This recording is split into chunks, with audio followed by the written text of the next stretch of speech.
the important step in the fitting process is building that leg. Now, what I like to do is get that leg as close to the way we want it to look as possible before we start building that leg. The reason is the more adhesive you put on, the more paint, the more powder you put on, that's more we have to clip through.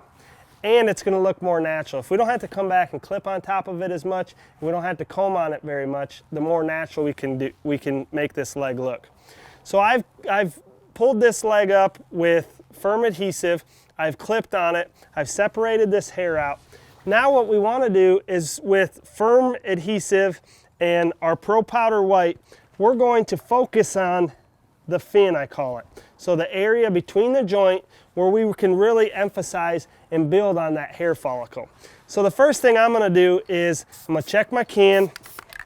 I'm going to build the front of that leg, put a little adhesive on there. You can see where it starts turning color a little bit, just a little bit. I'm going to check my can again, and I'm going to put some Pro Powder White on there. And this is where you really start seeing those hair follicles, instead of looking like this, they really start to fill in that gap.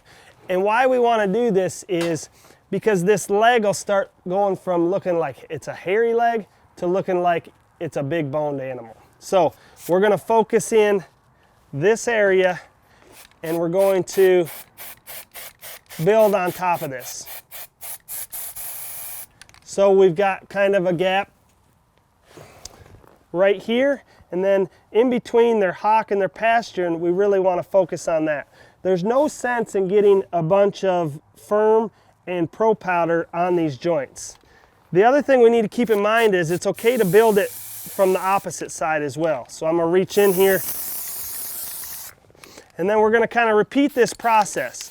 Now, an important thing to remember is we can keep going and going and going, and this will start to look a little more unnatural. If it does, we need to put the firm down, and we need to put the Pro Powder down. We need to let that dry a little bit. We can come back in and maybe just use the tip of this wire brush and comb some of that out. Again, we want to build this up. We want to make it look big. We want to make it look smooth. But at the end of the day, when we head to the ring, it's got to look natural.